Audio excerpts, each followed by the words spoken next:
That Champions League final really did try its best to ruin it for all of us, but it is over. And we are here. I say we, well, I am here. I understand that this timing is not going to be ideal for everyone, so apologies for that. But as always, the live streams will be on the channel to be viewed at a later date. Welcome back, everyone, to the tennis vlog, and we are halfway through Roland Garros 2022. I mean, technically not, because halfway through would be one day into the fourth round, but that is not a good time to do a video. It just doesn't work. So end of round 3. In terms of weeks, we're halfway through, and we're here to talk all about it. So thank you for the questions sent in advance, and thank you to those of you that are here live. Again, if you're not, come back later and you can watch this through, leave a comment and let me know your thoughts. So we've got a lot to look back on, a multitude of upsets on the women's side, not something that we're not used to seeing at a Grand Slam. And on the men's side, the big 3 names, it's crazy to say the big 3 and that not include Roger Federer, all still going. So hope you've recovered from the football and are ready for this one with me. We'll start with some of the questions that were sent in advance and keep them coming throughout. We'll stay here for, let's say between 45 minutes and an hour. I want to know your thoughts, get discussing in the live chat, and we'll dissect what's gone down over the last 6 or 7 days. So let's go to some of the questions you asked before. Now, some of these, I try to keep track of them. I don't know what it is with the live chat, but some of the questions, when you've asked them, they disappear. So I think I've managed to stay on top of the ones that were asked, but if you're watching and I don't cover yours, you're not annoying me by asking it again. Go for it. We're all good. Okay, so the first question that I've got is, how long do you think Victoria Azarenka's career will continue? And this is based on the fact that just today or yesterday, she lost to Jill Teichmann in a really close fought contest, and I believe she did serve for the match there. So just to help me out here, I'm going to pull up Azarenka's results. And I found this question particularly interesting because it was something that I said actually, and I think this result was yesterday, because I said this yesterday to one of my sisters. I said, I wonder how long Vika will keep going for at this stage, because that was a match that I looked at, her against Teichmann. And no disrespect to Teichmann, she's been having some of the best results of her career in recent times. That's a match that Azarenka should win, and I just had a strong feeling that she wasn't going to win because it was going to get close. And in those close moments in contests that she really should be favored in, Azarenka's struggling these days, and I think it can be a lot more mental than physical for Azarenka. So she had got through to the third round with wins over Anna Bogdan and Andrea Petkovic, but that was very close win over Bogdan in the first round before a more straightforward one over Petkovic, another player who's still pushing, just still prolonging, I think, in the latter stages of her career. And Azarenka going down in the final set tiebreak 10-5 to Teichmann, so the final scoreline 4-6, 7-5, 7-6 in the Swiss player's favor. Getting to the actual question, I think Azarenka could actually keep on playing for a while. I know that she's not in convincing form at the moment, and she hasn't really been in convincing form since the end of 2020, when she had that good run and won Cincinnati and made the final of the US Open. But if you remember, that run of form for Azarenka came quite out of the blue, and she had been struggling in a similar fashion prior to that. And the thing with someone of Azarenka's caliber and prestige and the accomplishments she's had in the past, if she keeps hanging on, she never knows when her moment is going to come, and neither does anyone. And I think for someone like Azarenka, yeah, she's in her 30s now, she's closer to the end of her career than the beginning, but outside of Iga Swiatek, and another round of applause for that run of dominance, because my word, did the tour need it, and it's incredible to witness. Outside of Swiatek, it's still very much an open field and anybody's game. And so for Azarenka, she's not having too many physical setbacks, such as other players like Serena Williams, for example. It is her own head and her own kind of situation that she's in, and she's got to be thinking, I never know when there's going to be a draw that opens up, when there's going to be that 1 or 2 matches where something clicks and I get it together. She's seen it happen previously, back end of 2020, and I don't think there's a big enough reason for her to call it quits just yet, because she's still able. And it is just a case of, I guess, hanging in there until the opportunity arises for her. So they are my thoughts on Azarenka. Let me know if you think differently, if you think she might not stick it out, but I think there's a lot to hang around for her, even if she's not convincing at the time being. So that's Azarenka. The next question, I think this was asked a couple of times, but it says, predictions for Novak Djokovic versus Diego Schwartzman. Will the afternoon conditions help Schwartzman, and will Djokovic be up for it physically? So, good question, because in my head, I was really thinking Djokovic is not going to be troubled until the quarterfinals, when he potentially probably faces Rafael Nadal.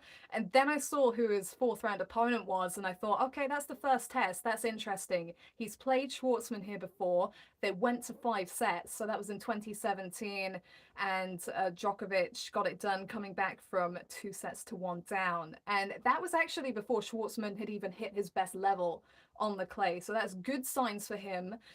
Not so good signs for him is the manner in which that match ended, with a 6-1 final set for Djokovic. And my feeling here is that I think Schwartzman will be his biggest test. Schwartzman, I've been keeping half an eye on him, and he has had some testing matches already this tournament. So he was on the brink of going out. Which round was it? I had that match on second round against Jaume Munar.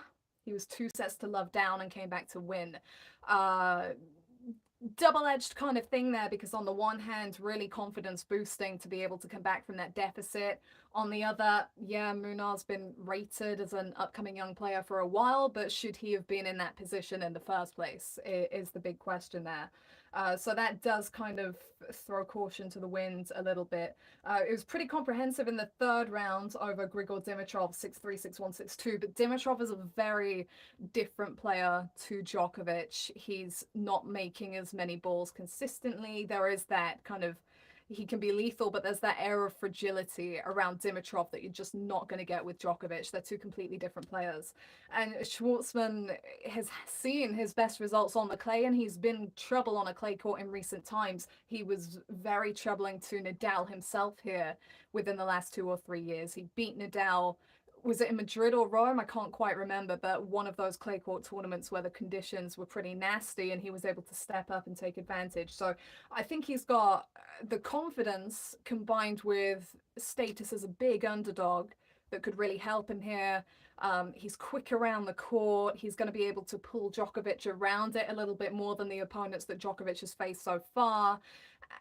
But can he hang with Djokovic all the way down the wire in a 5-setter? Because he's not going to, unless something tragic happens to Djokovic, unless he picks up an injury or something, or even if Schwartzman redlines, he's not going to win this in straight sets. I mean, come back if I'm wrong, but I don't think he is. So he's going to have to grind it out.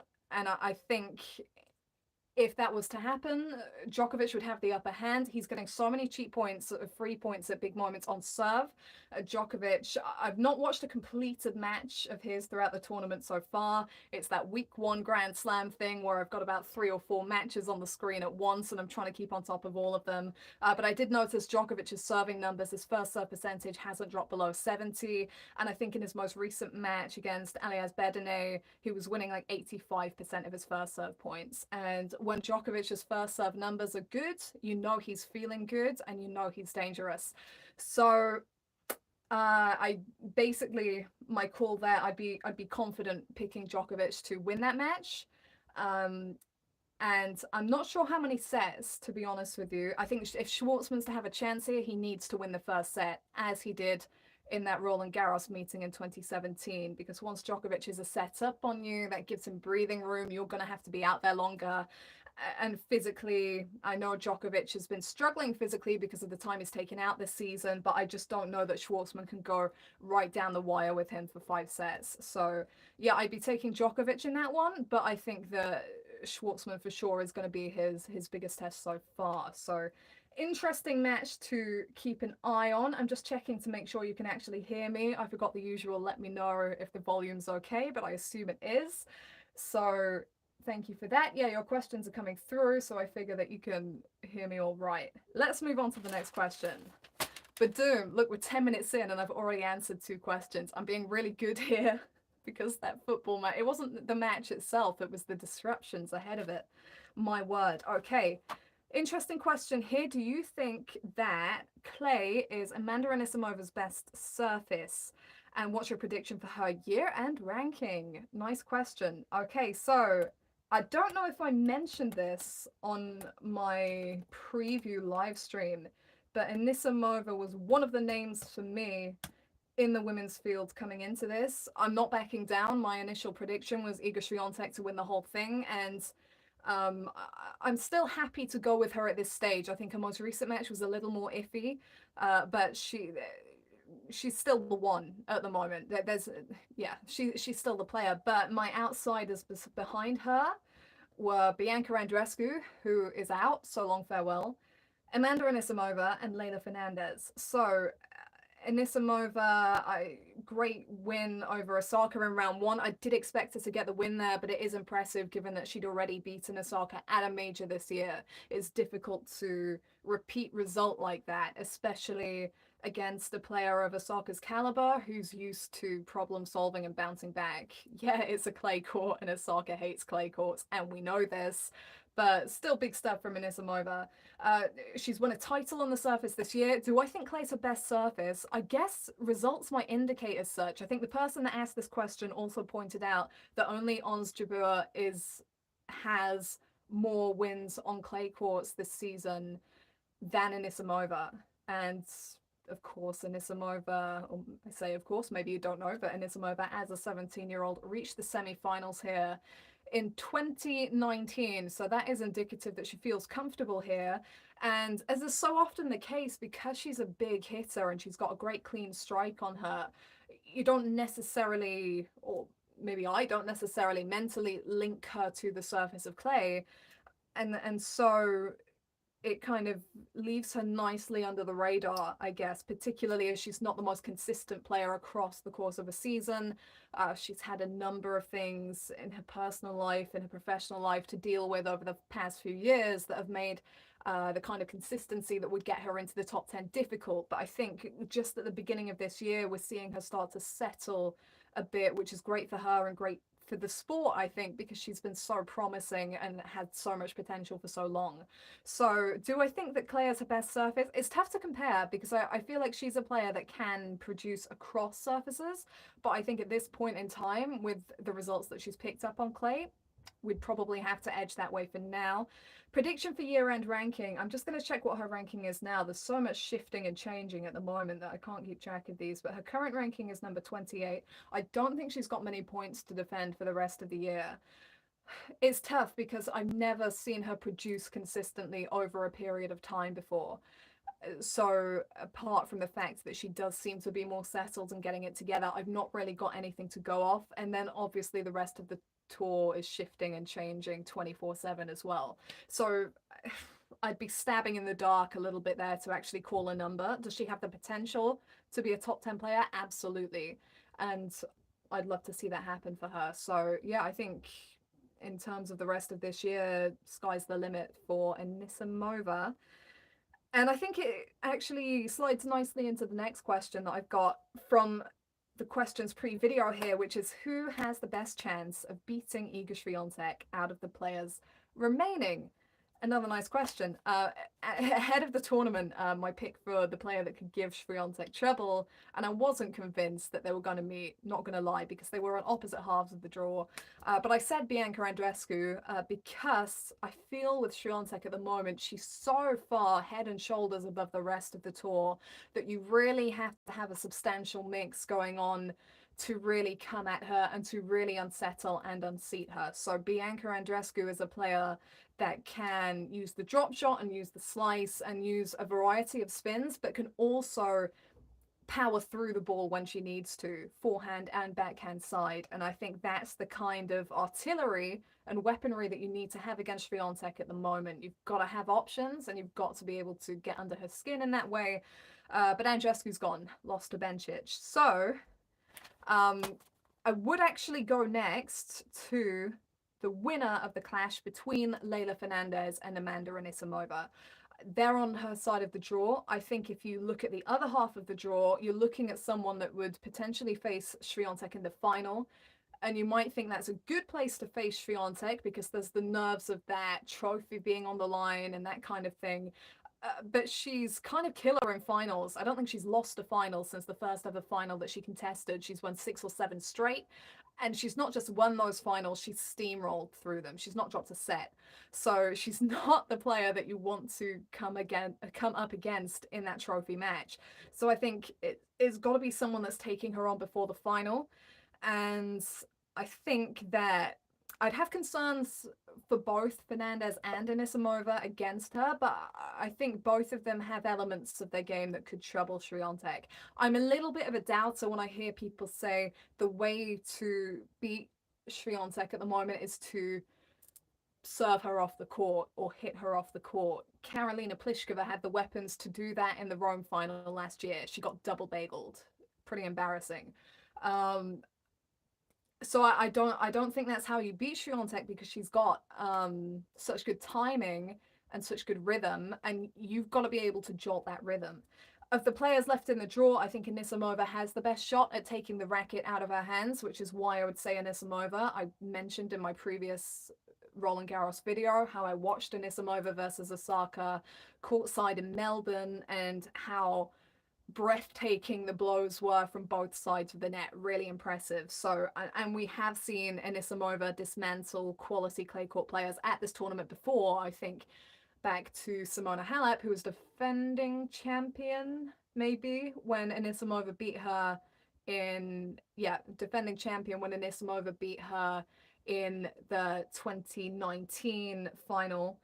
But yeah, I think Anisimova has probably the best shot of taking the racket out of Swiatek's hands. And what Fernandez has is that little bit more versatility and the ability to keep Swiatek playing. Great movement. My concern when it comes to Fernandez would be that she lacks that firepower. And she doesn't have that to kind of fall back on if she's not managing to get under Swiatek's skin. But I think there are two players there that would have a very good shot. I've just seen a comment come up that say that both of them are in the bottom half of the draw. I thought that they were on the same half of the draw. Well, bang goes my theory. They are on the opposite half of the draw to Swiatek. Put that in the bin. That's such a shame because I think that they are the two with the best chance. I'm looking. I'd actually written out the draw, so I should have been on top of this. I'm looking at the top half now, and I'm not convinced that there is anyone there that could trouble Swiatek prior to the final.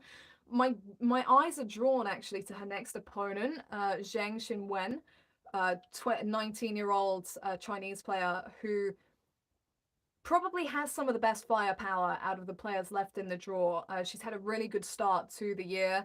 She's had some good wins in this draw. She's had a helping hand with a retirement and an injured opponent, but she's loving the big stage and she's embracing the opportunity. And actually, whoever asked this question noted correctly that Swiatek did have a little bit of a wobble in her most recent match against Danka Kovanic.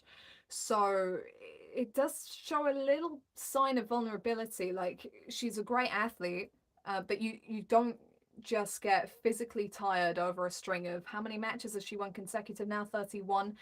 It's not just getting tired physically. At some point you have to get tired mentally as well. And there was a little bit of frustration and lack of focus from Swiatek at the end of that. Still straight sets win over Danka Kovanic, but there was definitely a sign of hope for anyone that's going to take her on from here. So yeah, on that side of the draw, I'd be very interested to see how her next match goes down with Zheng Qinwen. And hey, because of the reasons that I've listed just now, if Fernandez or Anisimova gets to the final, and I think whichever of them wins that match has a very good chance of getting to the final, maybe they can put a stain on that Swiatek record. But that is going to be a tough one to take down because she's built up that element of comfortability at that stage of an event. So thanks for pulling me up on that. I'm not at my sharpest, as we have seen. We've got another question here, and keep them coming in live because I've seen them and I will get to them for sure. We're rattling through this rather nicely for me.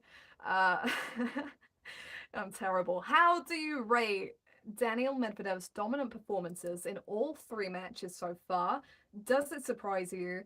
And can he be considered an outside contender based on these performances?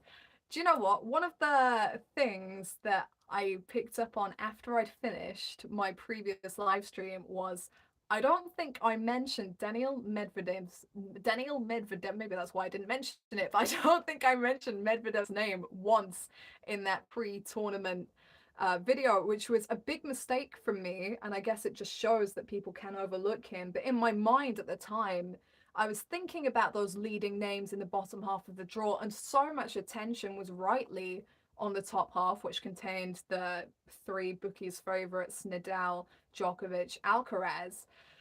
But there's a super opportunity there for Tsitsipas and Medvedev because, I mean, let's be real, that was a much more open half of the draw. And essentially they've just got to manage their way to the final and make sure they peak at the right moment, and they could have a Grand Slam trophy in their hands. Now, Medvedev, I think the stars aligned particularly nicely for him because everyone knows that he hates the clay court, yet he did start to get form going on the clay last year. He made it to the quarterfinals of Roland Garros before he lost to Tsitsipas, maybe even the semis, but I feel like the semis was Zverev Tsitsipas, so he made it through to the quarters.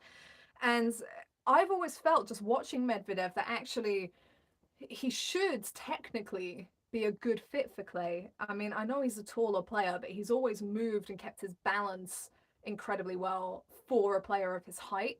He's able to grind down a lot of players and time the ball well in a way that a lot of people can't against the likes of Djokovic and Nadal. And he has had smooth progress so far. Again, I've kind of been keeping half an eye on him. It's been pretty quiet in the opening week, but smooth sailing for Medvedev, if I can just pull up where he is. And the most impressive win for him was his most recent one against Miomir Kecmanovic, because if anyone listened, actually, after I filmed the video last week, I went on the Match Point Canada podcast and was calling a couple of dark horses that should be kind of noted in the men's draw. I pulled up Yannick Sinner and Kecmanovic because he was a promising junior and he's really started to come through this season. He's a tricky opponent. He can kind of mix up the rhythm of a match. And Medvedev handled him in straights today, 6-2, 6-4, 6-2. So that's a particularly good win for Medvedev, and it does ensure that he hasn't dropped a set. But I do think it's about to get even tougher because he's taken on Marin Cilic, and Medvedev might have not dropped a set, but I think Marin Cilic has like barely dropped a game. He's the surprise package of this tournament, getting it going on the clay. Okay, he dropped a set to Fucsovics round 2. That's forgivable because Fucsovics is quality. But in his first round match, oh, if I can control my page, which I can't. So he dropped 3 games total in his first round match. Then he dropped a set to Fucsovics. But against Gilles Simon today, he dropped 5 games, 6-love, 6-3, 6-2.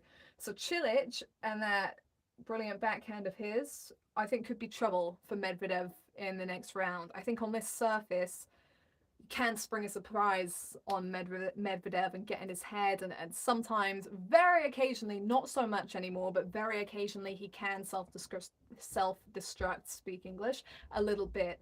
Am I surprised by this run for Medvedev? For the reasons stated, no, because as much as he hates the surface, he has got some form going on it recently, and I think he's in a very nice position where he's under the radar and the spotlight isn't on him. Can he be considered an outside contender based on these performances? Yes, and he already was for me because of his position in the draw, but also there's added motivation for Medvedev because due to the whole current situation, which if you're not aware of it, you've been living under a rock, but he's not allowed to contest Wimbledon or the grass court events in the UK. So there's added motivation for him to do real damage here, pick up as many points as he can, and really make a go of this to win another Grand Slam title. So I think that a lot of things have kind of come together for him to make this a real opportunity, and credit to him if he can grab it with both hands. But that next match against Cilic is definitely one to keep an eye on, because I would not expect that to be as easy as the clashes that he's had so far. So Another question was, what's my favorite nickname for Medvedev? I didn't know that he had many. The person that asked this question listed a couple, which I'd not actually heard of, so thank you for those. The one I had heard was Medi Bear, like teddy bear, but Medi. And I do, when I'm chatting to people about him, sometimes I do call him Medi, so I probably have to go with that. But yeah, if you know any other names that Medvedev goes by, let me know, because I was enlightened there. I was not aware. Okie doke, I think that's the questions I had in advance, so bear with me while I get on top of the live chat. I've seen all the questions coming in, so I'm impressed by the number of people actually that are here live at this time. Maybe we should do all of these at the literal 11th hour. Okay, where are we at? I've seen some of these already. Scrolling down. Okie doke. Someone's saying the first Grand Slam I ever saw, oh hey Mark, was the 1989 French Open, where not only did a 17-year-old win the women's final, but a 17-year-old boy won the men's. What an introduction to my tennis love affair. Yeah, it's crazy really, because I thought that we'd moved on from the era of teenagers winning slams. When I first came to the sport in my very early days, there were not many teenagers doing damage at the back ends of majors, particularly not on the men's side, because it had become so physical. So who was the first teenager? When Bianca Andreescu won the US Open in 2019, that was a big deal to me, because I'd never really seen that happen. Yelena Ostapenko as well had turned 20 a couple days before she won Roland Garros in 2017. And this is why Carlos Alcaraz has been such a wonder to me, because I've never had this much confidence in a male player that's still in their teens, because it has become so physical on the men's side. There's a much bigger difference between a boy's body and a man's body than between a girl's body and a woman's body, if we're going by averages. So to see what he's able to produce on a consistent basis, seriously impressive, because I really thought the game had moved on from those days where a youngster could kind of rise up and sweep their way to glory. So it's definitely interesting times that we are witnessing. Thank you for being here, everyone. Alcaraz, Rune, and Fernandez, question mark, repeating history. What do you think? Alcaraz, Rune, they are two great players. I just watched Rune now. Simultaneously, I had the football on as well, but I was keeping an eye on Rune Gaston. I think that Holger Rune has a really great opportunity in front of him. His opening match was against Denis Shapovalov, and I thought whoever won out of him and Shapo had a really great chance to go deep, at least make the rounds that they've reached at this present moment, which is round 4. And the manner in which Rune just put Hugo Gaston away was seriously impressive. I definitely expected that one to extend straight sets, such as the talent of both players, and Gaston getting the crowd behind him as well. He thrives in that environment. Technically, he should have lost to Alex de Minaur earlier in the week, and the crowd got behind him and he rose up on that atmosphere. And that atmosphere was going on Philippe Chatrier tonight, but Rune is a player that steps up and embraces that. Still very vivid in my memory is how he just took it all in against Novak Djokovic in the first round of the US Open last year. Was literally inches away from going 2 sets to love up before cramps took over. And it shows that he's obsessive, Rune, kind of Dominic Thiem style obsessive, like everything is tennis, he eats, sleeps, breathes it. And I think that's mentally made him very able to deal with those big situations, because it's what he's living for, it's what everything kind of, he puts in everything towards that. So I have high expectations for him, not just in the future, but also in his next match against Stefanos Tsitsipas, who has struggled a bit early rounds, and that might make him more dangerous now. We did see Tsitsipas kind of squeeze his way through the opening rounds in Australia and then make it all the way to the semis, but I don't think he faced someone with the kind of athletic ability and physical ability of Holger Rune on that run. And I think he could have a hard time in the 4th round, so that's definitely a match to watch, and I might actually call Rune for the upset there. The Tsitsipas did have a more comprehensive win in his most recent match, but this is going to be a step up, so That'll be interesting. Yeah, I think Alcaraz, he's still a lead contender for me. He was on the brink against Albert Ramos Vinolas, and I've got to say, that 1-2 punch into the net from Ramos Vinolas on match point, fourth set. He's going to be thinking about that one for a while. But full credit to Alcaraz. The moment that went past, he was right on it. And I personally, I feel that just makes him more dangerous. I've seen a few people saying, oh, that's going to hurt him physically further down the line with the draw that he's got. And it could, okay? If he comes up against Djokovic or Nadal in a hard-fought semi-final, it could hurt him. But for the time being, I feel like it's just going to have made him mentally stronger that he could be on the ropes like that and be able to figure out his way through. Because there were moments, in fact, there were prolonged periods in the match, the middle of that match, where he finally looked human. He did get a bit tight.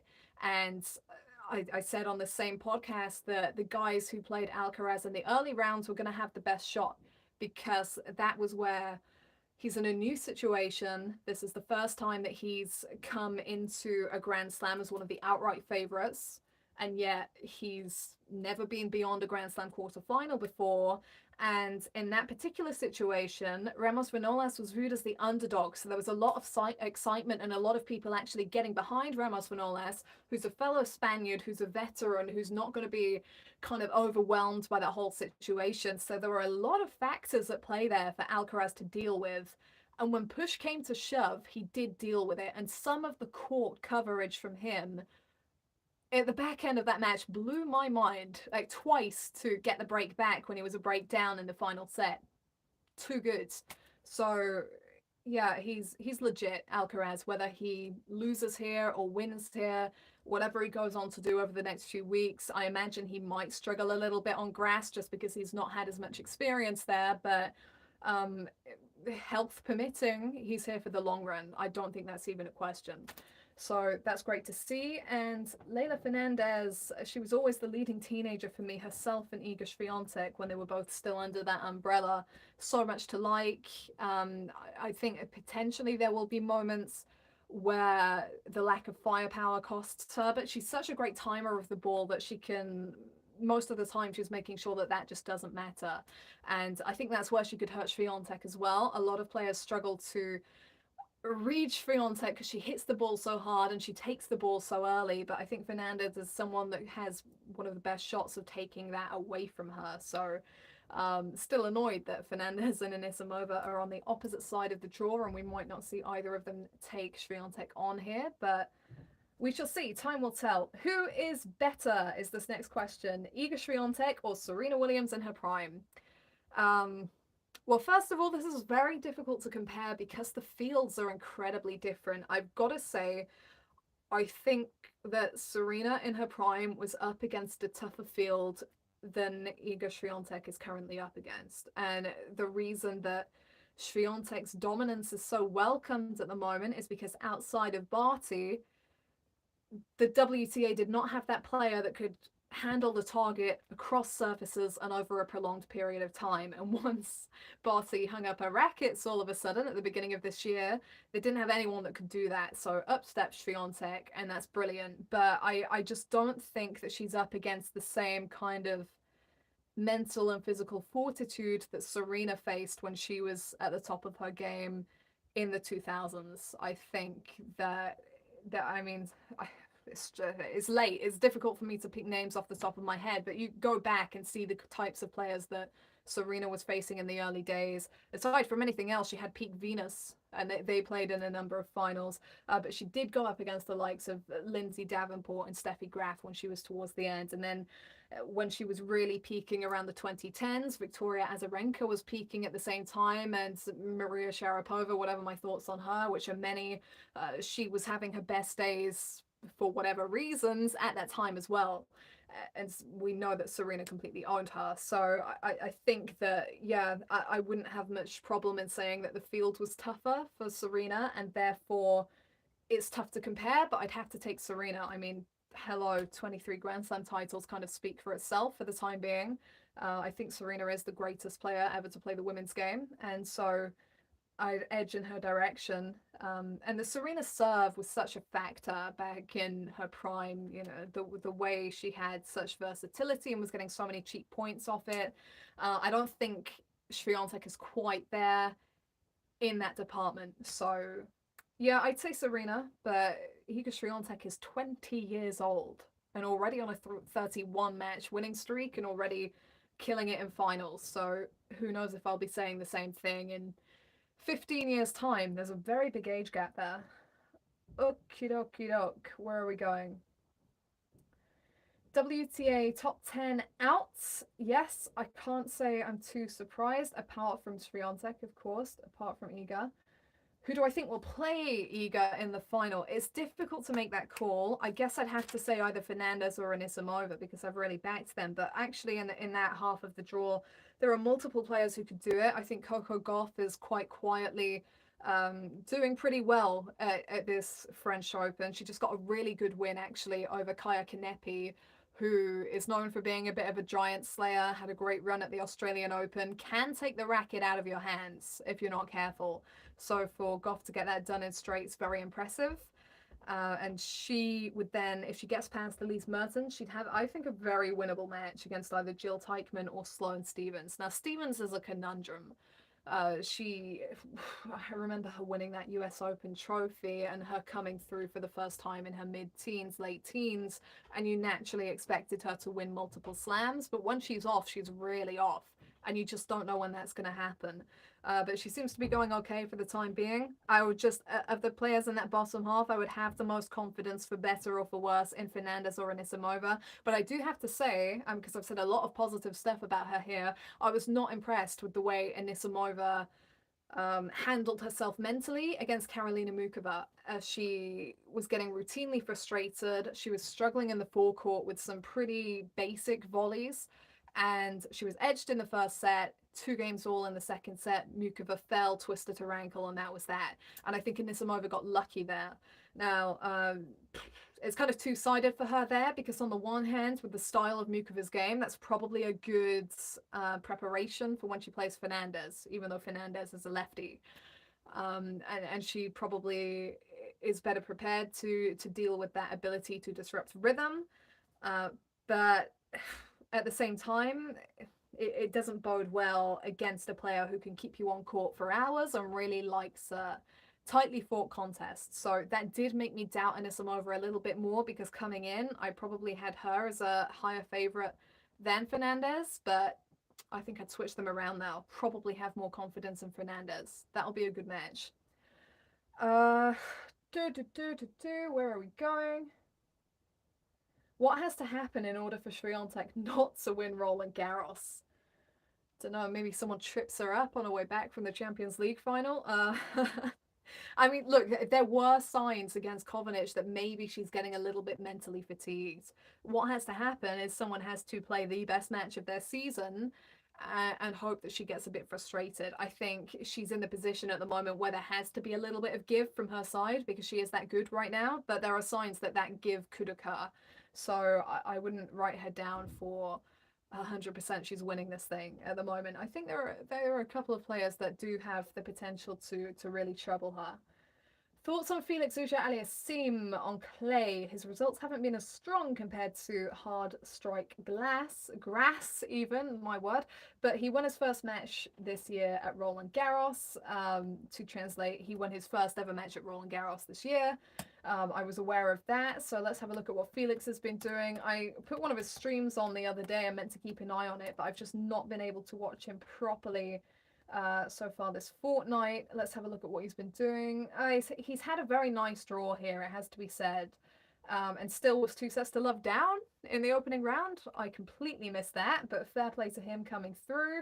Straight sets in the second round, and then Filip Krajinovic just, that's a good win in round 3 against Krajinovic. 3 sets, 3 very tight sets, 2 tie breaks and a 7-5, so 7-6, 7-6, 7-5 for Auger-Aliassime. Yeah, do I get a little bit lazy with what I'm saying when it comes to Auger-Aliassime? It's a tough one for me, because in his early days, I was really excited about him when he was first coming through, when he was a teenager. He had so many of the parts that he needed to be successful already. Physically was doing really well. Then, of course, he had the mental issues in ATP finals, 8 straight, where he didn't win.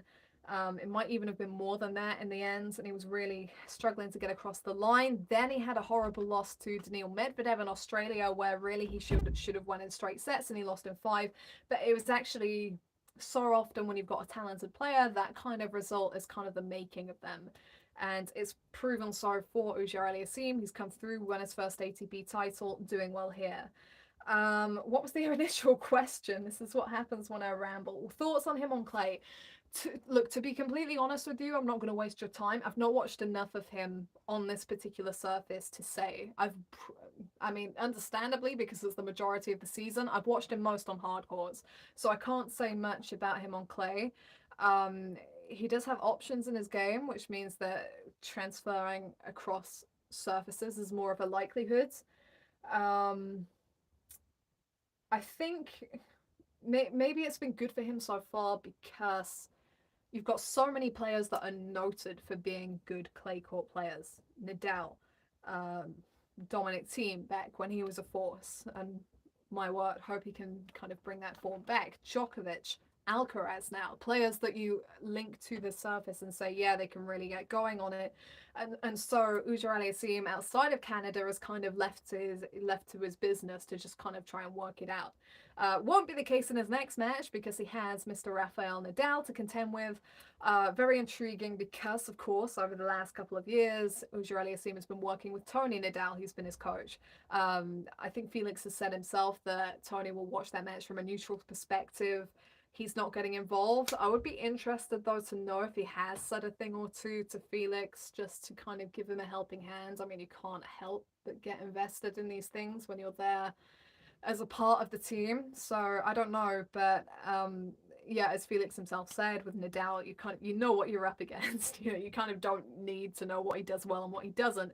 You know about it. It's just a case of whether you can handle it. I mean, not that I've ever faced Nadal, but I imagine that facing him for the first time is a bit of a slap in the face, just how much the forehand kicks up and how quick he is to take advantage of small openings and that kind of thing. So I do think it'll come to an end for Auger-Aliassime in the next match. But we shall see. And I'll have to keep more of an eye on him when he's competing on the clay. We're going to wrap this up, guys, I think. Looking, how many questions have we got left? Oh my days, we've got quite a few. Let's keep going then. Let's keep going for a little while. And if you do have any burning questions, feel free to chuck them in. What do I think? Iga Swiatek's odd for grass, a bit doubtful. My only concern, I don't doubt that Swiatek can be a good grass court player. I just think this streak has to end at some point. And if it doesn't end at Roland Garros, it's got to end on the grass. Like, how many matches is she going to win straight? And that's always the toughest transition, going from clay courts to grass. Only Serena and Ash Barty could really handle it. So I think that's going to be a tough transition for her. But I think given time, reminder again, she's only 20. I think she can be a great player right across the board. So that's my answer there.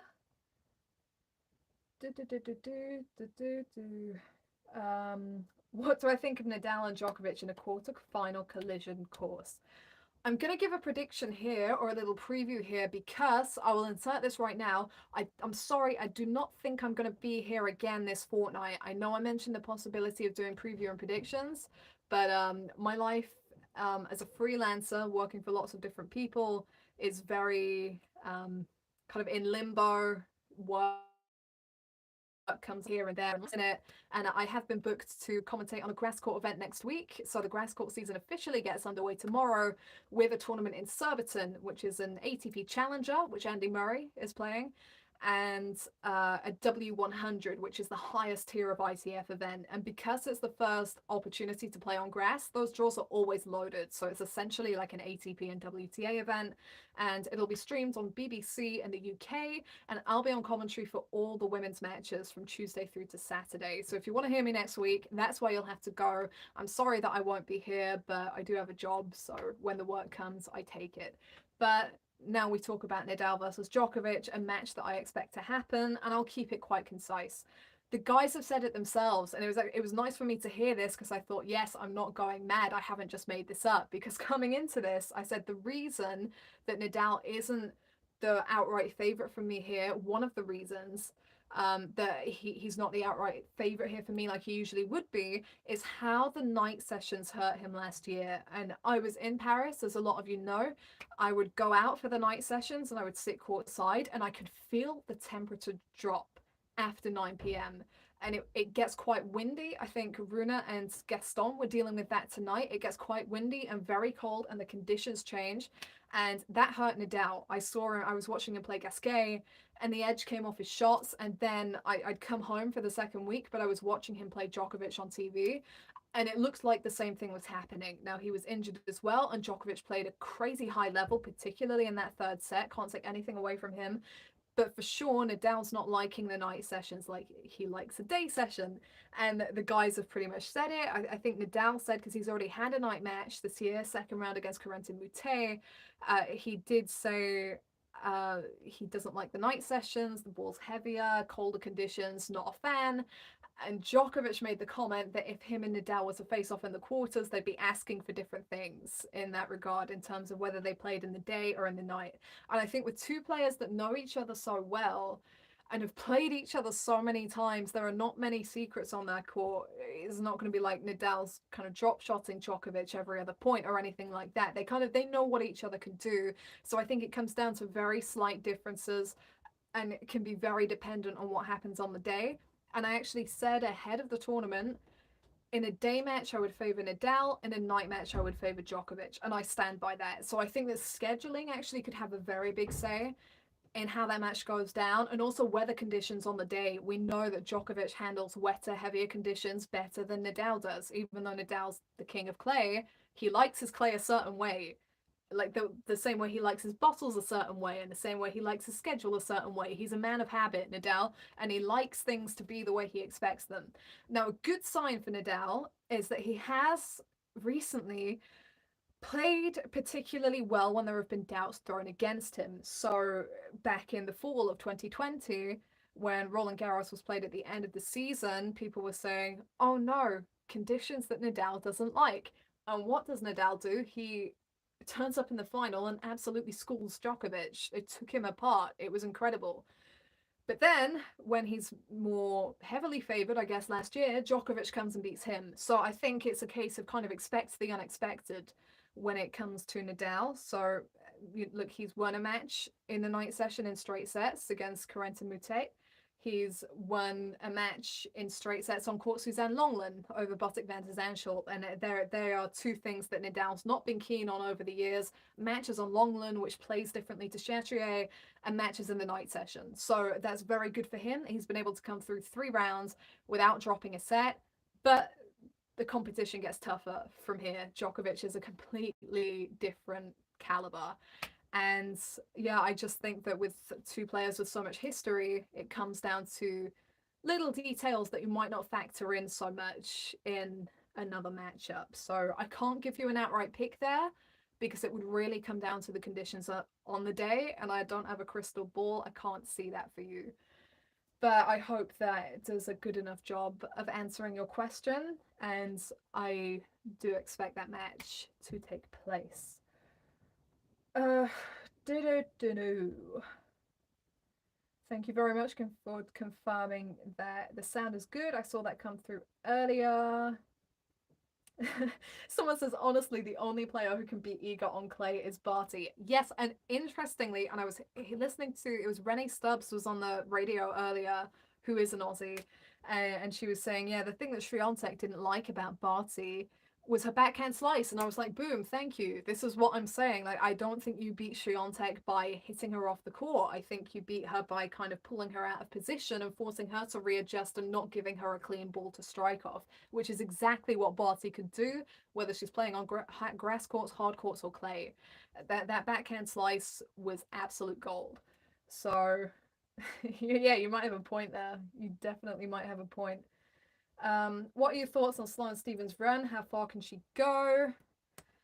Yeah, okay, Stephens is interesting. I've touched on her a little bit already in this video, and she confuses me, to be honest. And when it's going well, it's so good to watch. In the moment it's not going quite so well, you wonder how she wins matches. I commentated on one of her matches at this event last year. I'm going to say it was either the second round or the third round, and it was quite impressive. But actually, yeah, she was then scheduled to play Barbora Krejcikova later in the tournament, and someone on Krejcikova's team was kind of talking to me about Stevens, and I said the one thing actually with Sloane in that match that I covered was she hated the drop shot. Like she really struggled to kind of get up to it.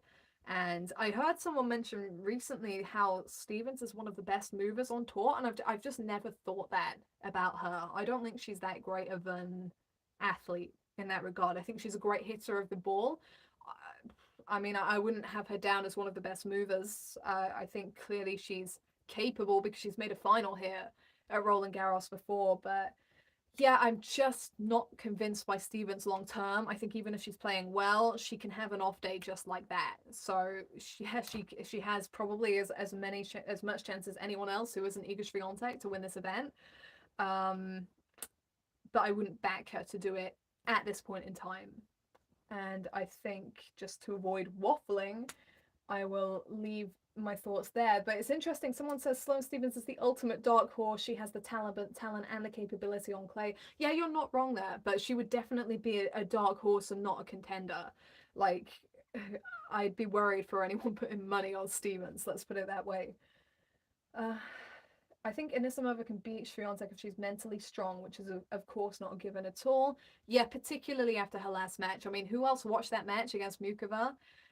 Her attitude was completely different to what I saw against Osaka in January. And maybe it's the difference of scenario. Against Osaka, she was the underdog and she was the lower ranked. And against Mukova, like Mukova's been injured so much that her ranking does not accurately represent what she can do.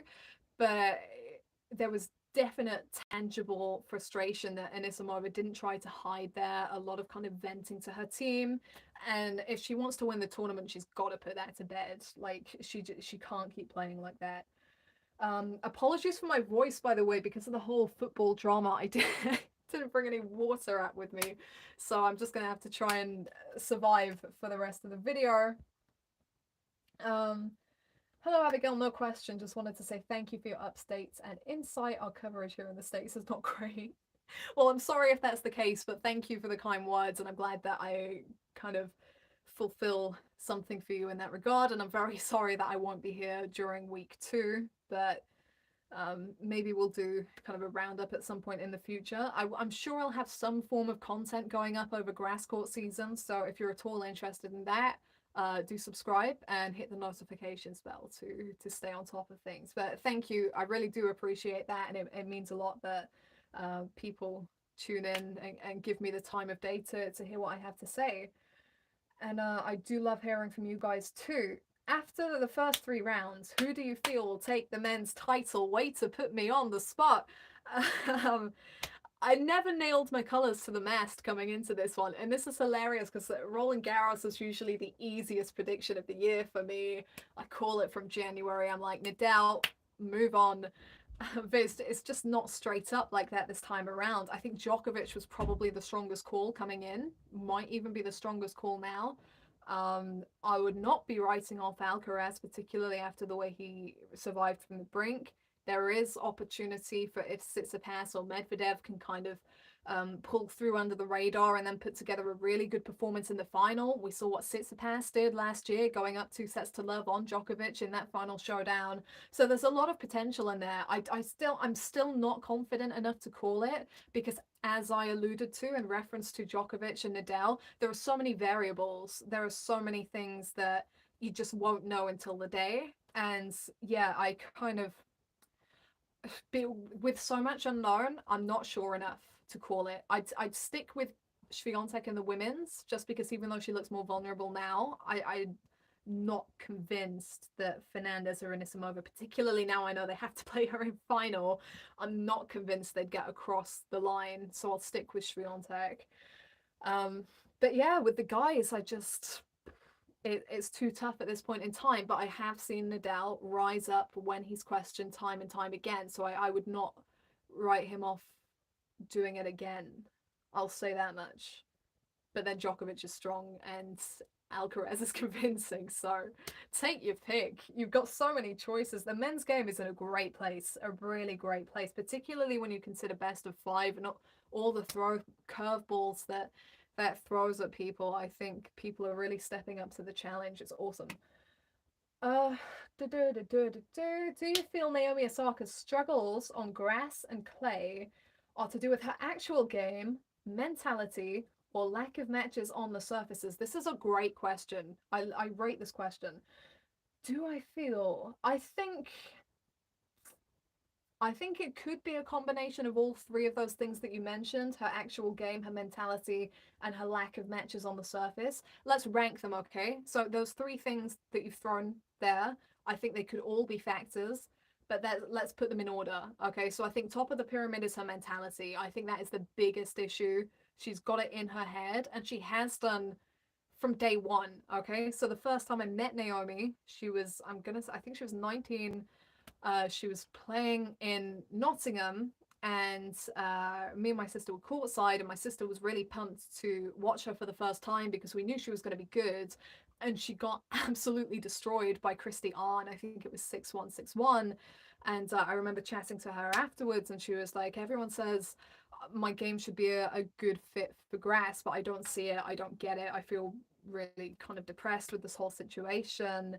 Um, and she's never really seemed to move on from that, and she does have the tools to be a great player on the surface, but I think there's always that kind of niggling doubt there for her. And it's funny to me because Osaka first really stood out to me on clay when she was staying right with Simona Halep, when Simona was at her A game at Roland Garros, and I'm going to say 2015, 2016, something like that.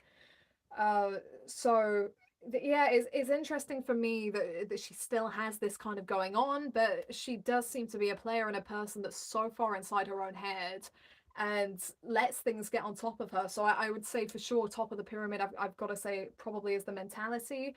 Lack of matches I would put second, because it is tough with clay and grass taking up such a small part of the entire season. I think it's criminal how short both swings of the season are in comparison to the hard courts, particularly grass. I mean, I talked about these Surbiton draws next week, which are loaded, and I'm pumped for that, really looking forward to it. But that's because the grass season is so short, and the players like Andy Murray and like, I think it's Zhang Shui, who's the top seed in the women's draw, who's top 50. I mean, that's unheard of, a top 50 player playing a W100 IVF event. They're so desperate to get in on the action there because the grass court season is so small. Like, it's tiny. It should be bigger, but there's just not enough countries that feel they can sustain. I mean, of all the surfaces, grass takes the most care and sustaining and looking after it. That's their excuse anyway. So yeah, there are small windows for Osaka to kind of get that match play that would really give her a foundation and give her confidence. And at the bottom, I would put her actual game, because as much as I feel Osaka can be a bit one-dimensional, I think her A game is good enough against most of the players on the tour when she's feeling it. And clay courts and grass courts, she's just not feeling it. So let's put them in that order. Mentality top, needs to sort that out. Lack of match play on the surfaces, and in terms of her scheduling going forwards, little excuses that she might be making. I think she needs to park them, and probably, I mean, she'll make the right decisions for her at the end of the day, hopefully with her team around her, but I think she just needs to get out there and probably play as many matches on those surfaces as she can if she wants to improve on them. And then with her actual game, maybe she does need a bit more of a plan B, but if she's able to be in the right headspace to execute plan A, she's in a pretty good position. Like, she's one of the best players on the circuit right now. So that's the sitch with Osaka. And someone said all of the above for Naomi Osaka. I'd have to agree with you. Serena, latter half of 2012, her serve was just insane. 2012, the glory days. How's that been a decade? Crazy. Goff also still a teenager. Should have included her. Yeah, I mean, it feels like Goff's a little bit older than she is because all that hype started back in 2019 and so much has happened since then. But yeah, she's still very much in the beginning stages. I mean, at 18, there's so much more time for her so far that she can go. Is Emma playing on the grass next week? Interesting. Okay, so Emma Raducanu is not playing next week. And I feel for her because this is exactly the kind of tournament that she should be entering. If she'd not won the US Open last year, she would be in that Surbiton draw next week, mark my words. But she can't do that because she's now ranked world number 11 because of the points she picked up off that Grand Slam. And this is the issue for her right now. And I don't know if I said this on the video last week or on the podcast that I recorded. I think it was on the video. But her issue right now is she's got a ranking that doesn't accurately represent where she is in terms of tour life and tour experience. Like, if we factor out the US Open, she's ranked world number 80 to world number 100. Something that's her level at the moment in terms of the experience and in terms of the consistency. That's why she should be ranked. And so she should have the opportunity to go in a little bit more under the radar and play Surbiton next week and test herself out against some fairly quality players. But she can't do that now because she's a Grand Slam champion. So she's in a position where she's having to skip several rungs of the ladder and she's floundering in the deep end a little bit. So you just got to be a bit patient and give her time, I guess, to figure the tour out and to figure herself out. I mean, she's still young. She's 19. There's a lot to learn and a long way to go. And it's tough that she now has to do this in the public eye. But yeah, there's definitely still a journey to be had there. Definitely planning to buy Tennis Manager 2022, just deciding whether to get the PC version or on mobile. Thank you for that, Mark Leafy. So anyone that doesn't know, Tennis Manager 2022 drops this month. If you've ever played Football Manager or heard of Football Manager, this is basically the tennis version, and you will see my face pop up from time to time. I'm on the game, which is really cool. And you can play it. It's available now. So if you want to find out more about that, go to tennismanager.com. The guys behind it are really passionate and hardworking. I trialed it before it came out. I was really impressed with the statistical depth of the game and the effort that had gone into it. So yeah, you should get across that and enjoy. But okay, last question. Thoughts on Medvedev? He's silently progressing with a good scoreline over the group stages. Yeah, okay, I did talk about Medvedev. I know I've been going for an hour, but I did talk about him. Keep an eye on his next match with Marin Cilic. That's going to be interesting.